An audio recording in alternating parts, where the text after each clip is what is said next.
본 방송은 iblog.com을 통해서 송출되고 있습니다. 미디어 플랫폼 iblog, iblog.com. 네, 안녕하세요. 천천히 읽는 피로사회 두 번째 시간입니다. 지금 나오는 배경은 에디 히긴스의 재즈 음악이에요.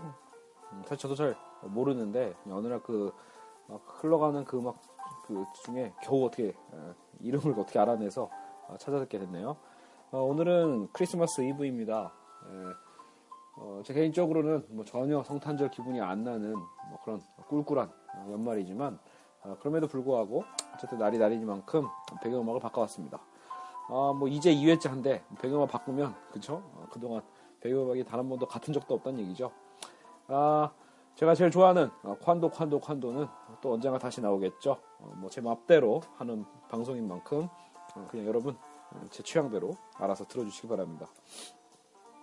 네, 어쨌든 한번 오늘 수업을 시작해 볼까요? 오늘은 이제 피로사회 두 번째. 저번 시간에 피로사회의 어떤 전반적인 배경을 들었었죠. 전반적인 어떤 배경과 그리고 또 시대적인 어떤 나눔들, 시대적인 어떤 차이들 이런 것들을 좀 살펴봤는데요. 아무래도 그래도 좀 수업이 너무 또 지루해도 안 되니까 그렇죠? 또 명색이 또 제 나름대로 제목은 또 천천히 읽는 피로사회라고 해놓고 제 말은 또 엄청 빠르죠. 그래서 이제 듣는 분들은 굉장히 또 힘들 수 있는데 오히려 제 말이 빠른 분들은 오히려 아까 아시죠 여러분 재생속도 좀 조절되는 거 0.8로 잡았고 들으시면 될 거예요.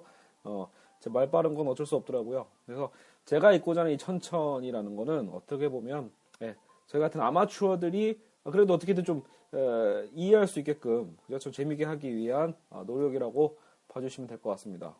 성공할지 안 할지는 저도 잘 모르겠어요. 물론 듣는 여러분들이 얼마큼 편안하게 그러면서도 뭔가 이게 인문학이구나, 이게 뭔가 깨닫게 하는 거구나, 내 자신을 성찰하게 하는구나, 아니면 이 사회를 다시 보게 하는구나, 그렇죠? 어떤 이런 자극만 될 수 있다라면 이 강의는 성공했다고 볼 수 있습니다. 자, 오늘 수업을 시작하겠습니다. 네, 일단 그 책을 혹시 갖고 계신 분들은요, 책에서 보면 규율사회의 피안에서, 그죠? 그래서 이렇게 이름이 잡혀 있는데, 피안, 차안, 그죠? 두 대립된 단어가 있죠. 어쨌든 근데 중요한 건 이 규율사회란 말이에요. 그래서 규율사회란 말은 저번 시간에 여러분 기억나시죠? 규율사회와 성과사회를 이제 구분하고 있다라는 거죠. 지금 한병철 교수가요. 그러니까 미셸 푸코의 규율사회적인 어떤 측면을 그죠? 이제 비판하면서 오늘날 현재의 사회, 21세기 후기 근대 사회는 이제 이런 규율 사회도 넘어왔다.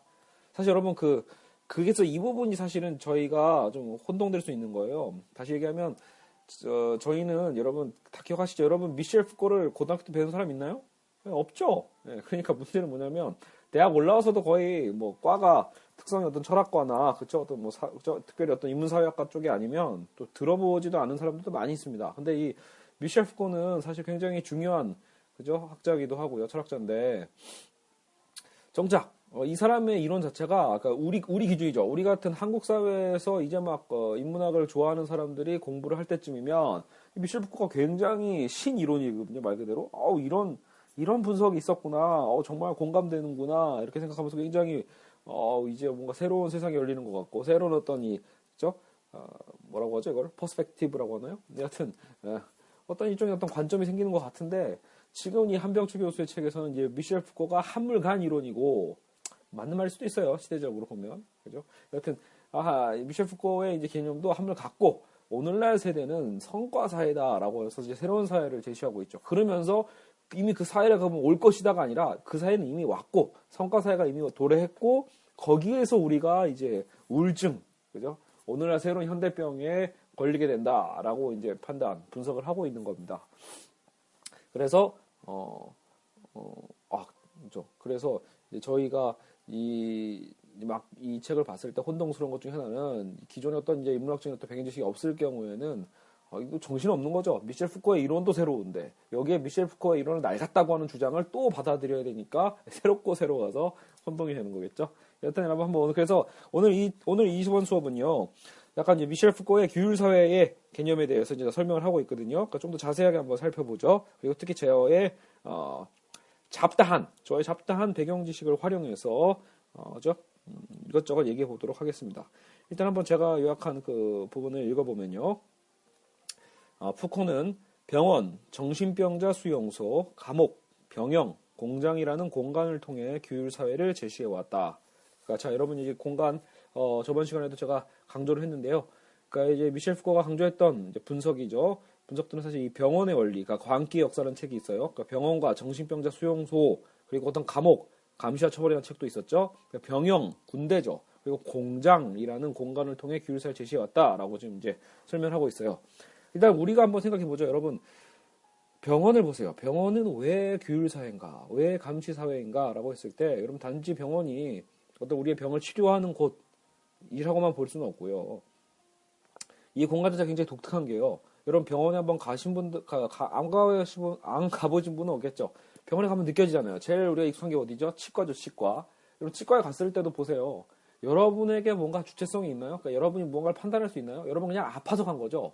어떤 신체 고통에 의해서 아파서 갔는데 문제는 뭐죠? 우리는 이 고통을 어찌할 바를 모르는 그죠? 굉장히 아무것도 모르는 무지한 상태죠. 일종의 이걸 이제 미셸 푸코가 지식 권력이라는 얘기를 하는데 말 그대로 이제 이 의학적 지식을 갖고 있는 이 병원 자체가 어떤 거대한 권력의 공간이 되는 거죠. 여기서 우리는 어떠한 자유도 없습니다. 알고 보면 결국 우리가 선택하는 것도 없죠. 병원에서 그냥 나올 뿐이죠. 여러분 진료 거부하는 거 쉽나요? 그거 대단한 사람들입니다. 병원에서 이렇게 치료합시다 라고 하는데 실소, 의심스럽소, 못해먹겠소 라고 하는 환자들은요 거의 없죠. 거의. 그죠? 하다못해 이 치과 진료조차도요, 제 경험이지만 저는 이제 워낙 이제 생활비가 쪼들리고 돈도 없는데 이빨 썩을 때가 가장 마음이 아파요. 왜요? 이빨 치료하는 게 돈이 들잖아요. 그렇죠? 그러니까 이빨 치료할 때 여러분 그 의료보험 되는 거 있죠? 아말감이라고 해요. 의료보험 되는 아말감으로 치료를 하면 여러분 10,000원이면 됩니다. 근데 여러분 요즘 치과 가보세요. 어디도요 아말감을 권장하지도 않고요. 오히려 막 그 아말감으로 치료하겠습니다라고 겨우 용기 내서 얘기하면 그거는 뭐가 나쁘고 그래서 뭐 금세 떨어지고 이빨이 더 썩고 뭐 이렇게 거의 협박을 하죠. 여러분 그렇게까지 얘기하는데 그것을 좀 강하게 주장할 사람들은요 정말 저처럼 돈이 아예 없는 사람, 결코 금으로 할 수 없는 사람이지 않는 한 어쨌든 웬만한 그 재정 상황이라면 결국은요 그래요? 그러면 금으로 할게요 라고 합니다. 금은 얼마죠? 35만 원 정도는 할걸요? 그죠? 엄청난 이익이 남죠.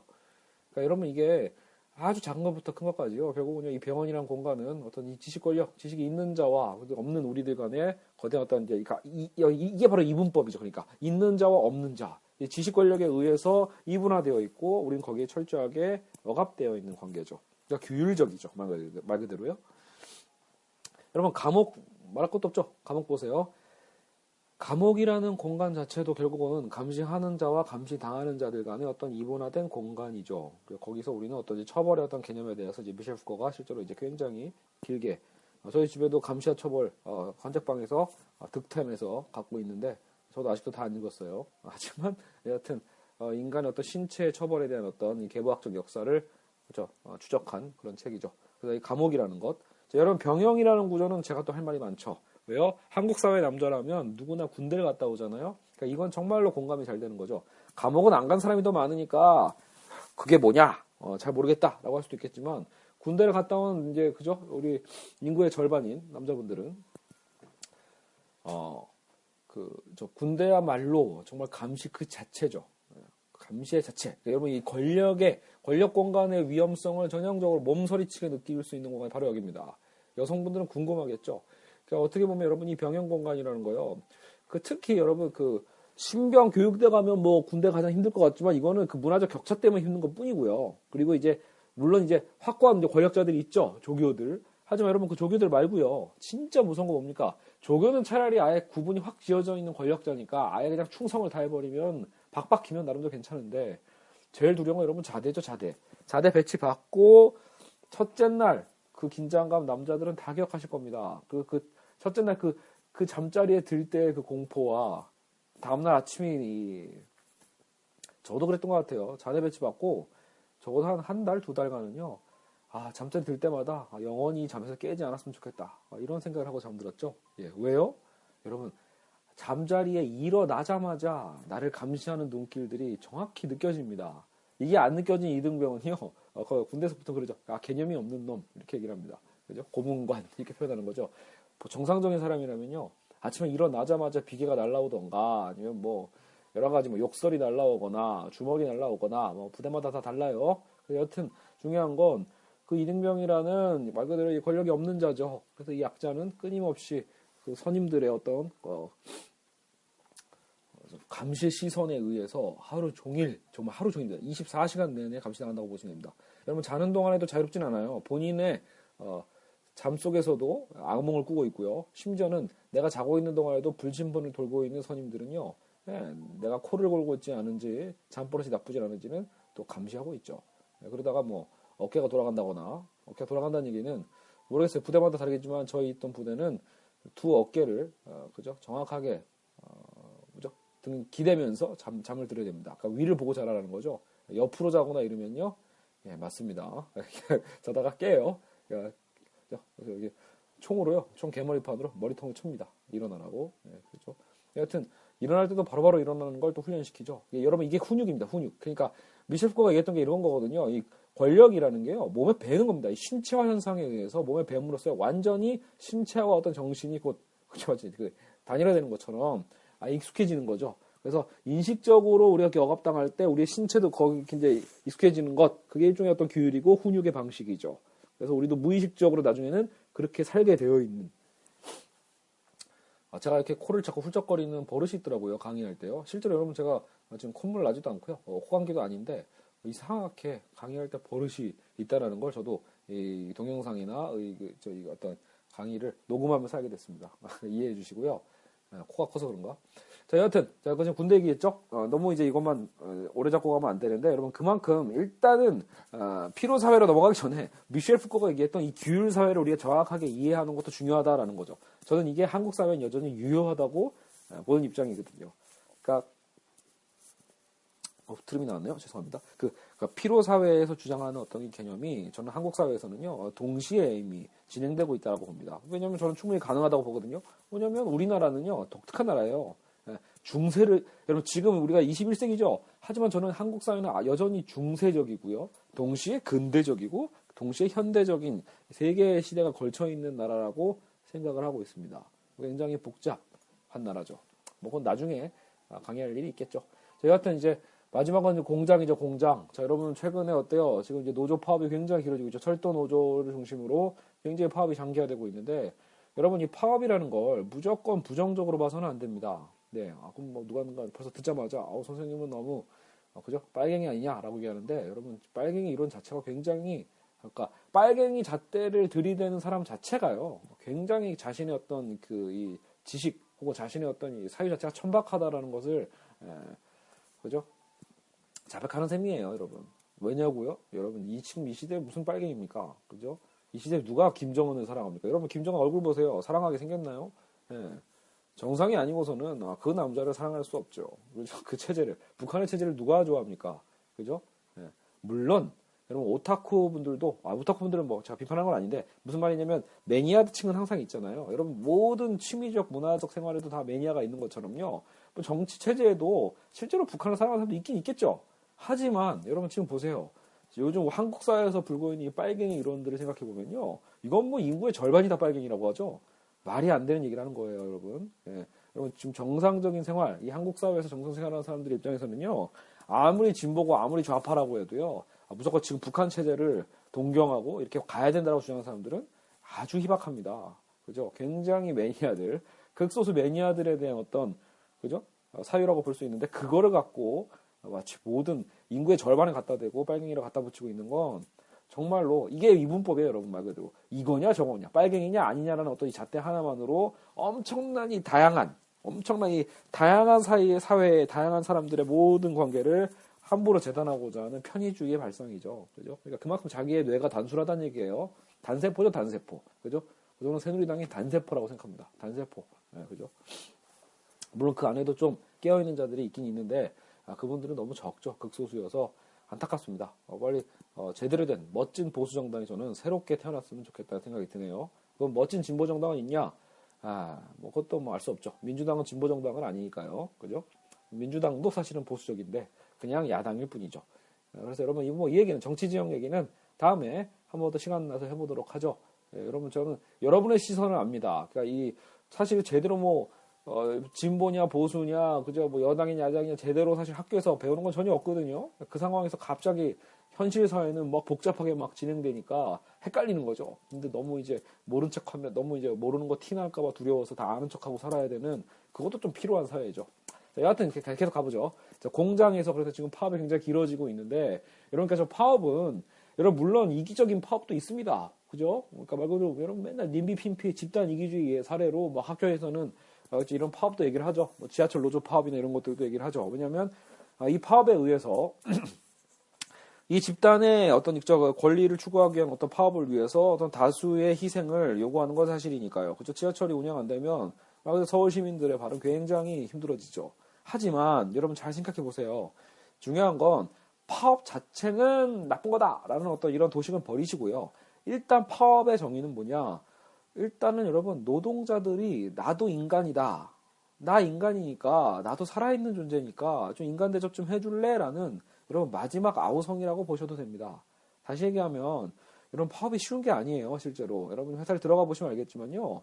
이렇게 무언가를 파업하려면요. 일단은 뭔가 힘을 규합해야 되고 위험을 감수해야 됩니다. 혼자 아니에요. 그 회사에 막 제대로 된 노조도 없는데 자기 혼자 불만이 있다고 막 나대면요. 혼자 잘리고 말죠. 네, 그죠? 그 부당해고 뭐 그거 서구성한다고 해서 이긴다는 보장도 없고요. 본인만 피폐해지죠. 그러니까 혼자 하면 너무나 약자가 되는 게 노동자입니다. 그래서 연대를 하는 거죠. 같이 힘을 합쳐서 자신의 일손을 놓아버리는 행위. 이게 곧 뭐죠? 가장 자본가를 괴롭힐 수 있는 거거든요. 여러분, 그러니까 당연히 서로 괴롭히는 건 안 좋죠. 폭력적인 건 더 안 좋죠. 제일 좋은 건 뭐죠? 대화죠, 대화. 근데 여러분, 지금도 마찬가지잖아요. 대화가 안 돼서 뭐 경찰력을 투입했다 이런 얘기를 하지만 여러분, 문제는 뭐죠? 대화를 누가 먼저 안 했는가? 그렇죠. 정부와 자본가와 그렇죠. 경영진들이 먼저 안 하는 경우가 훨씬 많습니다. 그래서 여러분 자꾸 이렇게 어떤 끊임없는 합의와 토론을 끌어가는 게 민주주의 핵심이고요. 여러분 그걸 굉장히 좋게 봐야 됩니다. 그리고 이 토론이 틀어졌을 때 여러분 그 자본가들은 결국 뭐 합니까? 얼마든지 해고하거나 좀 불이익을 줄 수 있거든요. 그런 권력이 있으니까요. 역으로 보면 다수의 노동자들은 힘이 없기 때문에 다수가 규합을 해서 마지막으로 발악을 해볼 수 있는 게 파업이죠. 그러니까 여러분 정당한 파업도 얼마든지 많이 있다는 것을 꼭 염두에 두고 매번 파업에 대한 기사가 뜨면요. 그 파업에 대한 정황을 정확히 분석해야 됩니다. 그래서 여러분 조중동만 봐도 안 되고요. 말 그대로 여러분 그 진보 채널들도 보면서 복합적으로 여러분 분석해서 여러분이 판단할 필요가 있겠죠. 그죠? 무조건 어떤 하나의 신문만 보고 판단하는 것도 굉장히 위험하니까요. 그죠, 여러분? 그러니까 말 그대로 마찬가지죠. 한 견해 하나만 보고 무조건 거기에 또 맞춰서 판단하는 것도 안 좋은 점이 있을 수 있죠. 자, 계속 넘어가 볼게요. 이제 또 여러 가지 잡소리였는데 이런 잡소리가 여러분 그래도 여러분 배경 지식에 좀 도움이 되지 않을까 싶어서 하고 있습니다. 자, 그럼 이제 또 계속 읽어보면 그러나 이런 규율 사회는 새로운 시대에 맞지 않는 구시대적 공간 인식에 불과하다. 계속 했던 얘기죠. 그래서 이제는 이제 새로운 공간이 나와요. 오피스, 피트니스 클럽, 은행, 공항, 쇼핑몰, 유전자 실험실이 그 자리를 대체한다. 그죠? 그래서 이제 약간 뭐 새롭긴 한데 오피스, 그죠? 여러분 이제 말 그대로 뭐죠? 우리가 이제 끊임없이 우리 자신을 일해야 되는 곳이, 일해야 되는 공간, 뭔가 생산성을 추구해야 되는 공간. 피트니스 클럽은 뭐죠? 이게 아까 나중에 이제 후반부에 나오는데요. 굉장히 좋은 분석이에요. 그러니까 어쨌든 우리의 육체를 뭐 하는 거죠? 아니 그 슈퍼맨처럼 만들어내는 거죠. 사실 피트니스 클럽은 뭐죠? 스스로 우리 몸을 괴롭힘으로써 우리를 단련시키고자 하는 공간이니까 이 부분도 굉장히 이거는 굉장히 좋은 이 책 보면서 굉장히 인상 깊었던 부분 중에 하나가 바로 우리 신체에 대한 얘기거든요. 어쨌든 피트니스 클럽도 되고요. 그리고 뭐 은행, 당연히 자본에 대한 부분인 것 같고, 뭐 공항, 아까처럼 관광과 연결되어 있는 걸까요? 쇼핑몰, 자본 소비에 대한 얘기들이 뭐이겠죠.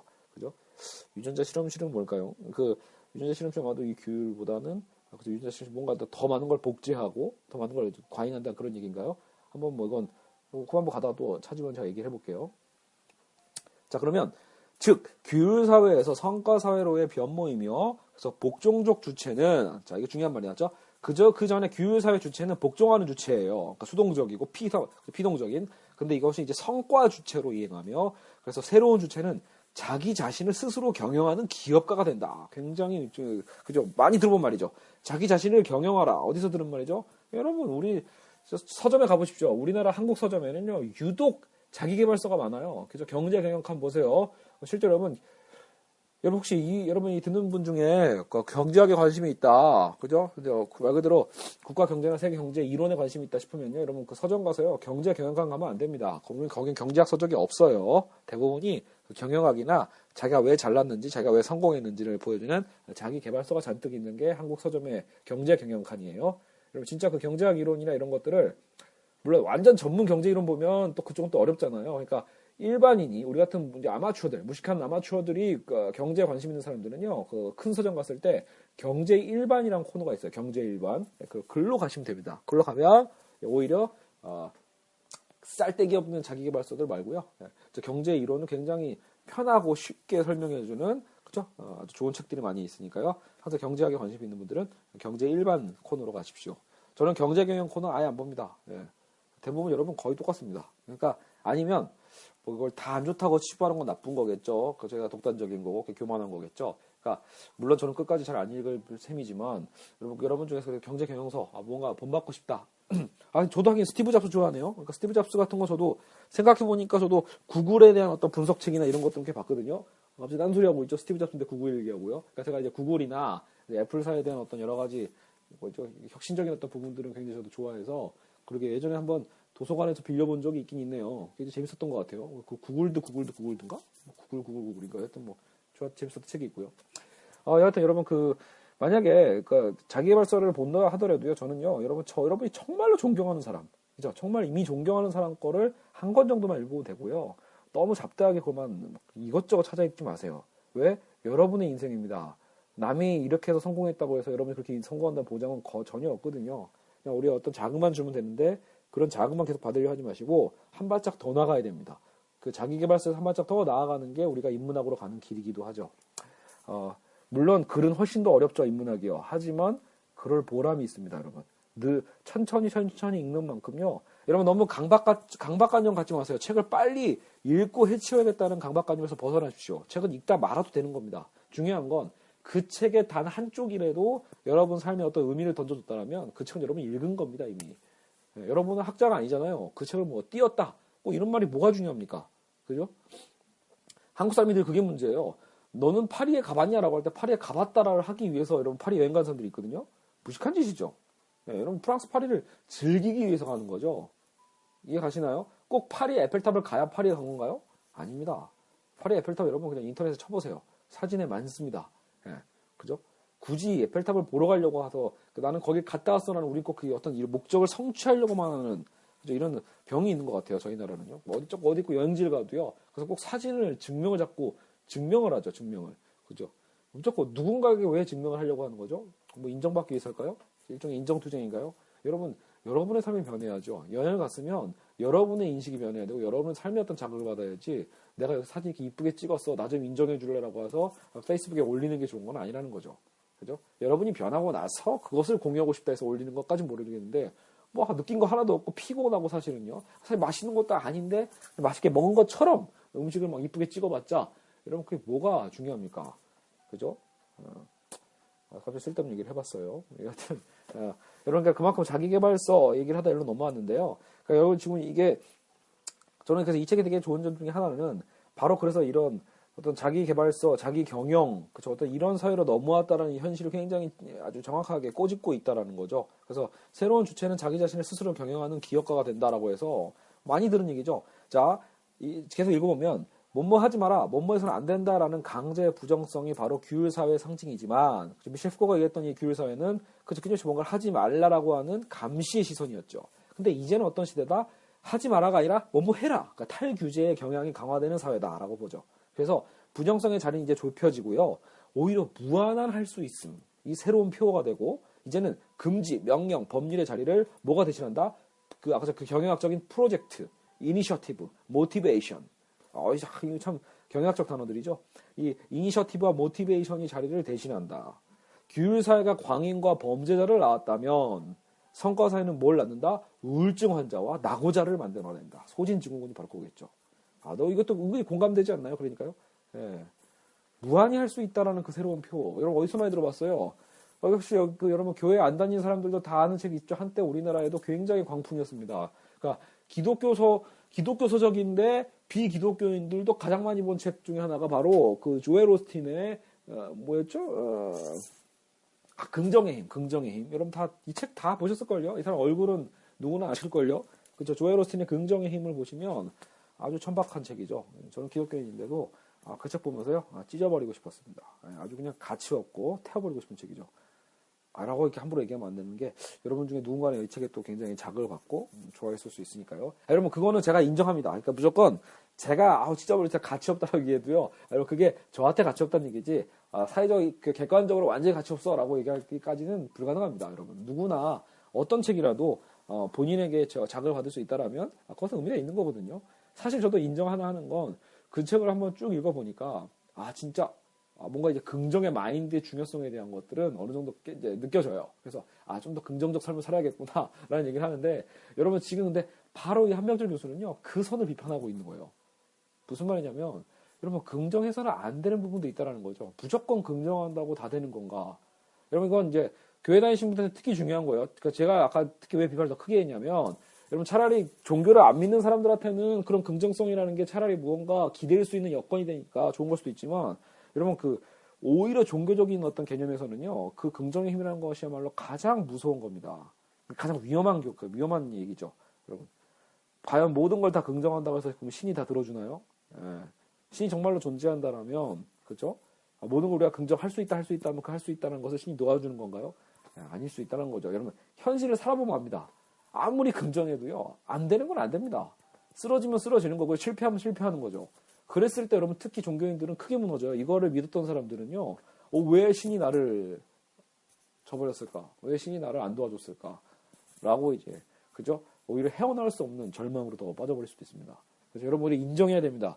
아무리 우리가 긍정의 힘을 갖고 있다 하더라도요 삶 자체는 오히려 고통에 대한 기반을 갖고 있고요. 그리고 그 고통의 맛은 언제든지 우리의 삶에 찾아올 수 있다는 것을 인정하고 사는 것이 훨씬 더 편합니다. 그러니까 여러분 여기서 얘기하는 성과사회 우울증 환자와 낙오자는요 이 지나친 긍정에서 오는 깊은 우울과 깊은 낙오입니다. 이해가시죠? 차라리 나는 실패할 수 있다는 가능성을 열어둔 사람이 낙오한다라고 할 때 그게 낙오자가 되진 않아요. 낙오했다고 해서 낙오자가 되는 건 아니거든요. 왜? 다시 일어설 수 있으니까. 왜요? 기반을 이해한 거잖아요. 언제든 실패할 수 있는 기반이구나. 그죠? 나도 우울해질 수 있는 거구나 라고 판단할 수 있을 때 그 사람은요 정작 우울한 게 아니에요. 근데 나는 절대 우울해서는 안 되는 사람이야. 나는 밝은 사람이지. 나는 기뻐해야 되는 사람이야. 나는 예를 들어 여러분의 직업 여러분을 사회적 여러분 포지션이 여러분을 그렇게 규제할 수 있거든요. 내가 목사인데 이렇게 우울하면 안 되는데. 그죠? 내가 성직자인데 이렇게 힘들면 안 되는데. 내가 교사인데 아이들이 이렇게 어려운 힘든 모습 보여줘서는 안 되는데. 그럼 그것도 일종의 자기 착취입니다. 나중에 조만간 좀 있으면 나올 거예요. 이 책의 가장 유명한 표현 중에 하나가 바로 자기 착취라는 단어거든요. 자기가 자기를 갉아먹는 삶. 무서운 거죠. 그죠? 한번 다시 또 넘어가 볼게요. 자, 인간 사회는 무의식적으로 생산을 최대화하고자 하는 욕망이 있는데, 그죠? 생산의 최대화. 그죠? 이건 경제학이든 경영학에서 나오는 얘기죠. 이러한 생산 극대화의 사회에서는 규율사회의 부정적 도식으로서는 금세 한계에 부딪힌다. 그러니까, 이제, 규율사회의 뭔가 하지 말라의 도식만으로는요, 이 생산의 최대화의 어떤 방식을 추구하기에는 이 어떤, 그죠? 이 시대적 도식 자체가 한계가 있다라는 거죠. 차라리 예전에 여러분 근대성의 시대는요 생산의 무한한 시대는 아니거든요. 지금처럼 무한 생산이 가능한 그 물리적 한계 자체가 있었으니까요. 근데 지금 물리적 한계가 없어요, 여러분. 얼마든지 무한하게 생산할 수 있죠. 그죠? 단지 시장의 원리에서 좀 조정될 뿐. 자, 일정 수준의 생산량에 도달하는 데는 강제적 부정성이 상당히 효과가 있다라고 인정은 해요. 그러니까 일정 수준의 생산량에 도달할 때는요. 그러니까 더 쪼여주면 열심히 한다 이거죠. 내가 한마디로 여러분. 그래서 쪼여주기 강압적이고 억압적이고 여러분 공부도 마찬가지 아닌가요? 공부도요. 공부 더럽게 안 할 때는요. 부모가 막 때리면서 채찍으로 때리면서 막 하면 조금이라도 하죠 학생들이요. 그죠? 자식들이 조금이라도 합니다. 그죠? 물론 부작용이 엄청 크다는 걸 알 수 있죠. 그 이상을 넘어가면요. 애가 돌아버립니다. 처음에는요. 엄마가 막 손바닥 대고 학교에서 좀 때리고 우리나라 교육 제도가 뭐예요? 때려서 공부시키는 방식이었잖아요. 그죠? 근데 어떻게 됐죠? 때려서 하는 것만은 효과가 없죠. 이제는요. 그죠? 때려서 하는 것만으로는 어느 정도 임계치를 넘어서는 생산은 이제는 뭘로 바뀌어야 된다? 아이가 아예 자율적으로 규율이 아닌 성과의 패러다임으로 바뀌어야 된다라고 보는 패러다임으로 바뀌어야 된다. 할 수 있다는 긍정의 도식에서 가능해진다고 보는 거죠. 재밌는 건 그거예요, 여러분. 오해하시면 안 돼요. 제가 그래서 그러면 애들은 때리면서 공부시키는 건 한계가 있구나. 그러니까 이제 자율적으로 하게끔 만들어줘야지 라고 하는 것까지가 여러분, 그러니까 지금 시대의 보통의 대안이에요. 그러니까요. 이해 가시죠? 이건 그래서 대부분 누구나 긍정하는 얘기예요. 근데 지금 한병철 교수는 이런 부분이 또 문제가 된다라는 거예요. 그래, 너는 할 수 있어. 자율적으로 해야지라고 하는데 여러분, 그 자율이 오히려 우리를 더 큰 공포와 우울로 만들어낼 수도 있다라는 그죠? 문제의식을 던지는 겁니다. 어쩌라고, 그죠? 그런 느낌 들죠? 야, 그러면 너무 쪼아도 안 되고 너무 풀어줘도 안 되고 어쩌라고라는 거죠, 그죠? 일단 계속 보죠. 이제 이거 논의에 대한 이게 나옵니다. 그래서 새 시대의 성과 주체는 규율 단계를 이미 졸업하고 이 토대 위에서 능력을 발휘해 생산성을 극대화시킨다. 그죠? 규율 단계를 넘어선 자들이죠. 여러분, 그 역으로 뭐죠? 우리 공부하는 애들로 볼까요? 실제로 어때요? 여러분, 진짜로 서울대 가고요. 그죠? 막 그 과학고 가는 애들 보세요. 정말로 부모가 막 쪼여서 하는 거는요. 사실은 이미 어느 정도 사실 이렇게 저도 고민해 보기에는요.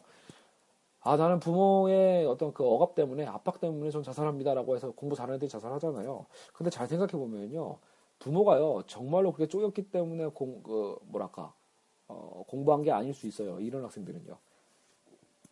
무슨 얘기냐면, 공부 막 중위권도 안 되는 중하위권 아이들은요, 정말로 부모가 직접적으로 손을 댑니다. 막 그냥 때리고, 막 그저 막 잔소리하고, 막 그죠? 마이크 갖고 다니고, 막 그지? 이런 거죠. 귀에 대고.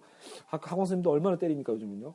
제가 한때 학원 강사 모집 한때 어디 면접 보러 갔을 때요. 막 강의랑 이런 거 다 통과했는데 막판에 떨어졌어요. 왜 떨어졌나 봤더니 제가 그랬거든요. 면접 볼 때 물어보더라고요, 원장이. 아이들을 때릴 수 있겠냐? 우리 학원의 방침은 때리는 거다라고 얘기를 해요. 그러니까 숙제 안 하고 할 때 좀 그랬죠. 그건 절대 안 된다. 나에게는 때릴 권리가 없다라고 하는 거죠. 왜? 학생들은 인격체니까. 전 당연한 얘기입니다. 제가 학생 때도요. 학원 다닐 때 제가 제일 싫었던 게 학원 선생님이 저를 때리는 거였거든요.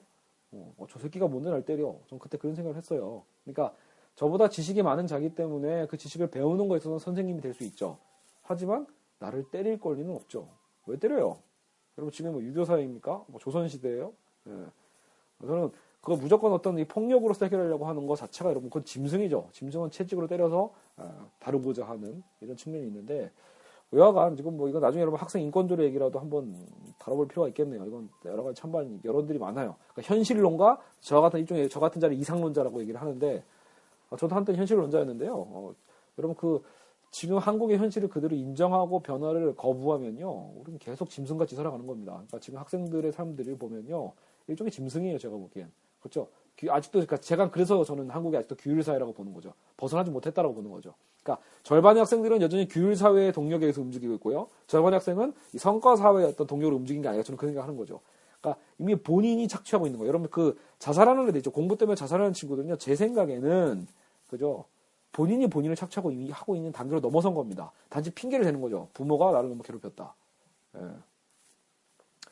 역으로요. 본인이 선택할 수도 있는 거죠. 부모의 어떤 그 부담이 있다라면 그것도 이겨내고 본인이 또 자율적으로 선택해서 본인이 하고 싶은 공부를 할 수도 있고 하고 싶은 공부를 아예 때려칠 수도 있는 용기가 없는 거죠. 선택에 대한 용기와 결단이 없는 거지. 부모가 계속 너무 압박을 해가지고 죽었다. 이거는요, 여러분 일종의 환상이라고 저는 봅니다. 그러니까 자기가 어떤 공부를 처음 시작할 때 그 단계에서 물론 그 부모 유별나겠죠. 그죠? 그 아이의 죽음에 부모의 책임은 저는 물론 절반 이상은 된다고 봅니다. 부모가 아이 죽인 거 맞는 얘기일 수도 있죠. 내가 그렇게 느꼈다고 하면 맞는 거죠. 하지만 그죠?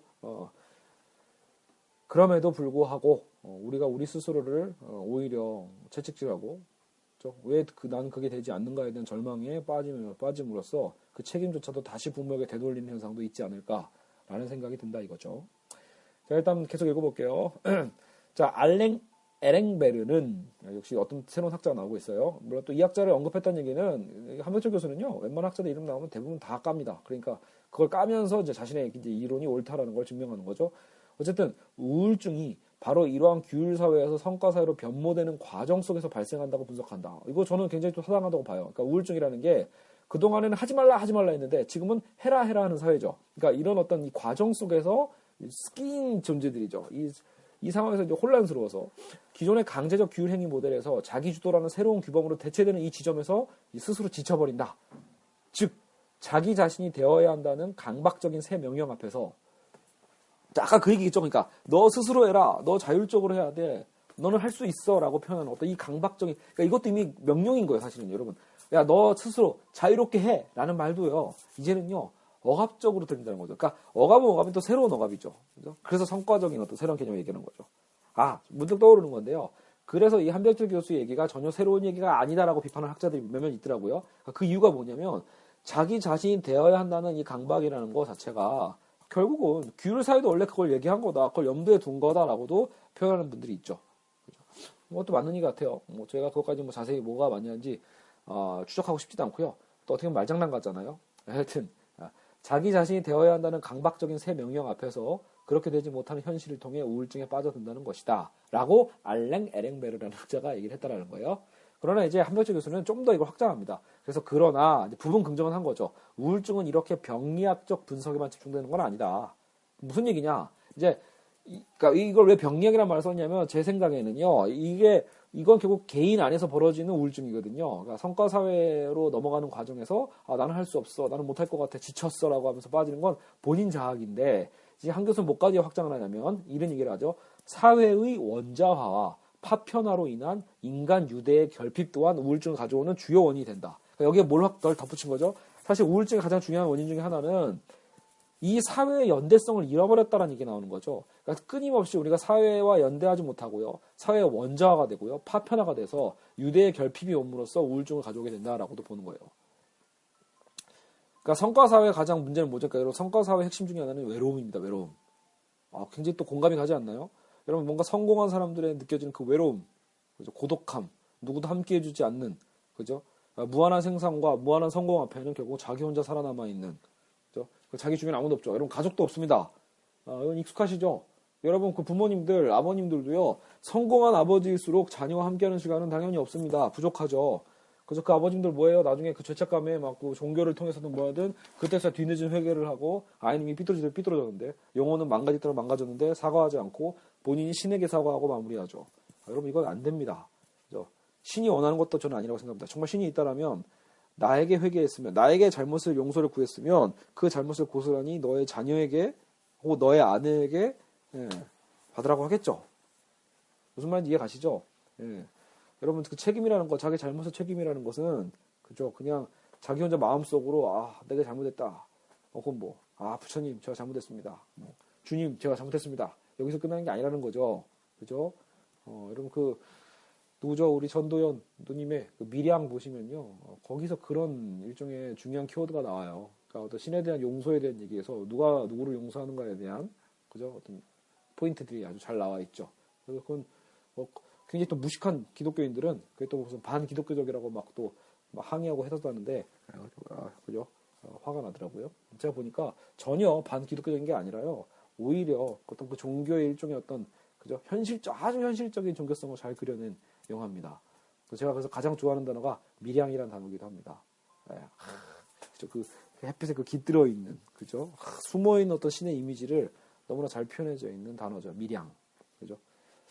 그래서는 이거 이 수업 이름이나 아니면 제 아이디를 밀양으로 바꿀까? 지금 그런 고민도 들어요. 전 지금 이제 문검을 쓰고 있는데 그죠? 자, 여하튼 쓸데없는 얘기였고요. 한번 지나가 볼까요? 자, 그래서 한병철 교수는 이 사회성을 얘기하면서 성과 사회에 이미 내재되어 있는 시스템의 폭력을 그래서 이 에랭베르는 직시하지 못하고 있다. 그러니까 그 넘어가는 그 과도기만 있는 게 아니라 성과 사회에는 이미 내재되어 있는 폭력성이 있다. 이 내재된 긍정의 폭력성이 이 심리적 경색을 야기시키고 성과를 향한 이 과도한 압박이 탈진 우울증을 초래하는 예가 바로 그것이다. 탈진 우울증. 여러분 다 누구나 지치셨죠 사실은요. 공부하느라 대학 가느라 대학에서는 학점 받느라 학점도 좀 별로 안 중요하죠 사실은. 여러분 스펙 올리느라 다 지쳤죠. 그죠? 저 같은 어른들은 어때요? 이제 사람들을 가족을 그죠 부양하느라 그죠? 그냥 인생을 완전히 그냥 뭐 갖고 말이죠. 아무것도 보장되지 않는 불안한 이 한국 사회에서 끊임없이 우리는 탈진과 우울증에 빠져들게 되어 있죠. 결국 오늘날의 인간을 실제로 병들게 하는 건 과도한 책임과 주도권의 그 명령이 아니라 성과주의의 명령이다. 이런 거죠. 그래서 어떤 과도한 너 개인의 책임성, 개인의 어떤 이 자유와 책임성에 대한 얘기 그런 것만이 아니라 성과주의 명령 그 자체가 뭔가 갖고 있다라고 보고 있어요. 근데 제 개인 견해인데요. 어쨌든 저는 너 스스로 자유로워라. 그죠? 주체성을 가져라. 보통 제 강의에 와는 핵심 중에 하나가 이 부분이 있거든요. 그러니까 왜냐면 한국 사회가 너무 압박적이고 너무 전체주의적 사회, 너무 대중의 어떤 획일성으로 많이 끌려가기 때문에 너 개인의 책임, 너 개인의 선택을 가져라. 뭐 이렇게 자꾸 제가 강의를 많이 하거든요. 그런데 어쨌든 저는 이 에랭베르의 분석을 보면서 문득 반성도 하게 되더라고요. 무슨 말이냐면 학생들이 스스로 그것을 자신의 홀로됨에 대한 것들을 여러분 그러니까 다시 얘기하면 혹시 이건 좀 복잡해질지 모르겠는데 약간 이게 좀 허무주의적이거나 그러니까 무슨 말이냐면 니체의 어떤 초인적인 니체가 추구하는 어떤 모든 것 세상이 나를 다 배신해도요 자기는 멀쩡한 거죠. 뭐 아무리 외롭고 힘들어도 그걸 다 이겨내는 정말 그 슈퍼맨 같은 능력을 가진 자들 이런 어떤 초인이 모두가 될 수는 없거든요. 우리 같은 일반 사람들이 그렇게 초인이 될 수 없다라면요 그건 오히려 아까처럼 이런 과도한 탈진과 우울증에 빠질 수도 있다라는 거예요. 그러니까 할 수 없는데 너는 할 수 있어라고 얘기하고 등 떠밀고 있는 건 아닐까. 저도 마침 이런 어떤 강의를 하는 거에 대한 회의감을 들게 했던 이 부분이기도 했어요. 무조건 너는 주체적이 돼야 돼. 그저 남들에게 쓸려 다녀서는 안 돼라고 얘기하지만 결국은 사람은 홀로 있어서는 안 되거든요. 어떤 연대성이나 그렇죠? 함께 할 수 있는 어떤 이런 공동체 개념을 그렇다고 완전히 벗어나서 너는 홀로 싸워야 된다라고 얘기하는 거는 되려 위험한 가르침일 수도 있다는 생각이 들더라고요. 그죠?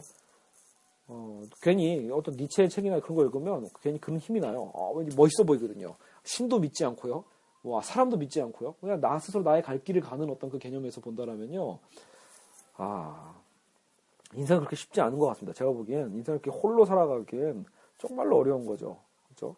그래서 어딘가에 다수에 쏠려가지고 나의 주체성을 잃어버리는 것도 문제지만 나의 주체성을 너무 찾아간다고 해서 그렇다고 모든 관계성을 팽개쳐버리는 것조차도 굉장히 위험한 삶이다라고 볼 수 있죠. 자, 이제 좀 더 오늘 수업의 막판으로 가보죠. 자, 이처럼 긍정성의 과잉 상태에서 아무런 대책 없이 무력하게 내던져진 새로운 인간형은 그래서 어떠한 주권도 지닐 수 없으며 그저 노동하는 동물로 전락해서 자기 자신을 착취하게 된다. 자기 착취가 나왔죠. 그러니까 긍정성의 이 과잉 상태에서는요, 결국은 그 얘기를 하는 거죠. 결국은 다시 또 일종의 아까처럼 그 또 다른 어떤 교수님들의 비판처럼 그러니까 이런 긍정성의 과잉이 다시 뭐 하게 된다? 어떤 주도권도 가질 수 없는 자로 결국은 전락하게 만든다라는 거죠. 그러니까 다시 얘기하면 나는 할 수 있어라는 어떤 그 자기 체면 속에 그냥 노동하는 동물이 되는 거죠. 알고 보면 뭐 하는 거다? 여러분 이거 잘 보세요. 직장인들이 나 좀 더 하면 나 성공할 수 있어. 일이 너무 즐거워라고 얘기하고 있지만 결국 그러면서 뭐 하고 있죠? 자기 몸을 자기가 착취하고 있는 거죠. 누가 좋아하죠? 자본가가 제일 좋아하는 거죠. 물론 자기의 명예도 올라가요. 자기 수입도 올라가겠죠. 하지만 그 동시에 어떻게 돼요? 자기의 가족들의 영혼은 죽는 거예요. 집에 안 들어갈 거 아니에요. 늦게 들어갈 거 아니에요. 피곤할 거 아니에요. 자녀에게 아무것도 안 해주겠죠. 아내에게도 뭘 해주겠어요. 그죠? 제 개인적인 생각입니다. 여러분, 그러니까 우리나라가 무서운 건 바로 그거예요. 한국 사회처럼 굉장히 뭔가 복지가 안 돼 있고 각박한 사회는요. 능력 중심의 사회. 전형적인 우리가 성과 사회거든요. 한국 사회는요. 그렇게 보면 또. 그죠? 그러니까 그런 측면에서 보면 여러분 차라리 자기 일이 너무 사랑스러운 사람은요. 결혼하지 마십시오. 저는 그건 폭력이라고 봅니다. 제 개인적 생각은 그러니까 자기의 욕망이 너무 큰 사람 있잖아요. 내가 자신에게 걸고 있는 이런 일종의 어떤 자기 성과주의가 너무 강한 사람은요. 결혼해서는 안 됩니다. 굉장히 이기적인 겁니다. 예. 솔직히 뭐 섹스가 하고 싶은 건가요? 성적인 어떤 욕구를 마치 집에 있는 아내를 통해서 해결하고자 하는 어떤 그런 거 아닌가요? 그죠? 그 여자도 마찬가지로 있어요. 여자가 능력자라면 그죠? 중요한 건 뭐죠? 결혼을 했으면 자신의 삶의 절반을 함께 나누고자 하는 거죠. 전부를 나눌 수도 있는 거지만 물론 여하튼 그죠? 여러분, 그러니까 함께 운명 공동체로서 살아간다고 하는 어떤 맹세가 결혼이잖아요. 근데 그걸 책임질 수 있는 그죠?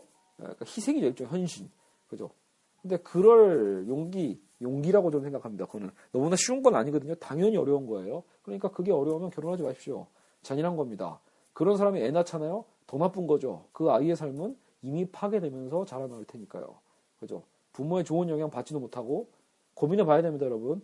지금 이 사회가 지금 한국 사회가 어떻게 하고 있죠? 제가 지금 벌써 이제 그 저희 첫째 딸도 이제 벌써 이제 취학 준비를 하고 있는데 여러분 자신의 자신을 위해서 맞벌이하는 거면 차라리 나아요. 근데 한국 사회는 뭐죠? 먹고 살기 위해서 맞벌이하는 부부가 훨씬 많고요. 그러니까 갖고 교육제도는 자꾸 어떻게 하고 있죠? 보육제도, 교육제도가요. 아이들 타가소로 변하고 있죠. 이해 가시나요? 애들의 교육이나 애들의 뭔가 이 교육을 좀 더 그 성장시키겠다는 목적이 아니라요. 집에 가면 부모가 없기 때문에 부모가 올 때까지 애들을 잡아두는 그런 기관으로 지금 전락하고 있는 거죠. 여러분, 이건 교육이 아니죠. 그죠? 가장 무섭지 않나요? 여러분 지금 이제 어른 30대 성인인 사람들은요. 자기가 어렸을 때 동네에서 아이들과 뛰어놀았던 그 즐거움에 대한 부분이 오늘날은 전혀 사라졌다라는 것. 전혀 다른 방식으로 움직이고 있다는 것. 물론 그들에게 즐거움이 없다는 얘기가 아니에요. 지금 아이들도 다 놉니다. 다 즐겁게 놀고 할 건 해요. 그럼에도 불구하고 무언가 불안함이 있다는 거죠, 다들. 이건 이제 제가 판단할 수 없죠. 사회학자들이 할 몫이죠. 그러니까 일종의 세대간 분석이죠. 지금 여러분, 지금 초등학생들, 지금 말고도 지금 유치원생들, 이 아이들이 앞으로 20년 후에 어떠한 세대가 될 건지에 대해서는 철저한 어떤 이 세대적인 시계열적 분석이 필요할 거예요. 근데 분명히 다를 거다라는 거죠, 무언가. 그죠? 왜? 부모와 있는 시간이 절대적으로 부족하거든요, 지금은요. 예, 그러니까 이 관계가 굉장히 절망적인 거죠. 저희 부부도 항상 그걸 고민합니다. 조금 덜 벌더라도 아이와 함께 더 같이 있을 수 있는 방법이 무엇일까에 대한 걸 고민합니다. 그 덕분에 그죠? 그 덕분에 굉장히 가난해요. 근데 문제는 이제 너무 가난해서 보니까 이제 좀 벌어야 되는데 이런 또 압박이 또 시달리죠. 그만큼 어려운 겁니다. 삶이라는 건. 자, 여하튼 사적인 얘기였고요. 결국 우울증은 할 수 있다. 뭔 얘기가 나왔죠? 이걸 놓쳤네요. 물론 이와 같은 착취는 타자의 강요에 한 건 아니래요. 왜? 이젠 타자의 강요가 필요 없는 시대니까. 성과주의 사회는요, 미셸 푸코식이 얘기했던 타자의 강요가 아니라 자발적으로 자신을 착취하는 것이기 때문에 본인이, 이 말이 굉장히 매력적이죠. 본인이 가해자예요. 본인이 가해자고 동시에 피해자가 되는. 이거 변태적이죠? 본인이 가해자인데 동시에 피해자예요. 그죠? 이게 자기 착취입니다. 결국 우울증은 할 수 있다의 성과 주체가 더 이상 할 수 없음을 느낄 때 발생한다. 굉장히 중요한 표현이죠. 우울증은 언제 생긴다? 할 수 있다는 그 성과 주체가 지쳐버린 거죠, 소진. 더 이상 할 수 없음을 느낄 때 발생하고, 이는 일과 능력의 피로에서 시작된다고 볼 수 있다. 우리 모든 지금 일하고 있습니다. 우리 전 인류는 이미 오늘날 사회의 아이들부터죠. 사실은 유치원 아이들도 어때요? 영어 유치원 다니잖아요. 여러분, 유치원이지 영어 유치원은 뭐예요? 영어라는 특수 능력을 더 키우겠다는 거잖아요. 결국 일이죠, 일. 아이들은 거대한 피로에 이미 휩싸여 있는 거죠. 일과 능력의 피로에 시작된다고 볼 수 있다. 아무것도 가능하지 않다는 절망적인 비탄은 아무것도 불가능한 것은 없다고 믿는 사회에서만 발생 가능한 것이다. 멋진 말이네요. 아무것도 가능하지 않다는 이 절망적인 탄식, 비탄은 아무것도 불가능한 건 없다고 믿는 그 사회에서만 발생 가능하다라고 얘기하는 거죠. 그러니까 철저한 절망은 바로 이런 철저한 긍정에서 나타난다라고 보는 거죠. 사실 성과 주체는 노동을 강요하는 외부적 강제기구나 집단에서 자유로워서 얼핏 보면 중요하죠. 그러니까 피상적으로 보면 자기 자신의 삶을 사는 자유자로 인식될 수 있다는 거죠. 자유롭게 사는. 여러분 그 커리어 우먼 그 이미지들 있잖아요. 그죠? 그러나 기존 시대의 복종적 주체와 달리 강제적 기구가 없다고 해도 이는 결코 진정한 자유로 연결되지 않는다. 진정한 자유는 아니다. 지배기구의 소멸의 결과는 자유와 강제가 일치하는 상태를 만들어낸다. 지배기구의 소멸의 결과는 자유와 강제가 일치하는 상태. 즉 성과를 극대화하기 위한 성과 주체는 결국 강제하는 자유, 자유로운 강제의 몸을 맡겨서 자신을 혹사시킨다. 계속 같은 얘기긴 한데 표현을 바꾸고 있죠. 지배기구 소멸의 결과 자유와 강제가 일치하는 상태. 즉 성과를 극대화하기 위한 성과 주체는 결국 강제하는 자유, 자유로운 강제의 몸을 맡겨 자신을 혹사시킨다. 결국 이 자기 착취는 자유롭다는 느낌을 동반하기 때문에 타자의 착취보다 더 효율적이라는 역설적 현실을 발생시킨다. 그렇죠. 그러니까 아까 거기서 공부도 마찬가지였잖아요. 부모가 강제를 시키는 것보다 이제 자기가 스스로 난 공부를 해야만 해서 본인을 할 때 효율성은 더 높긴 높죠, 분명히. 효율성은 높은데 그 효율성의 끝에서 철저한 절망과 우울증에 빠질 수 있다는 분석이 나오고 있습니다. 자, 어쨌든 오늘 벌써 힘들게 달려왔네요. 다시 음악이 흘러나오고 있고요.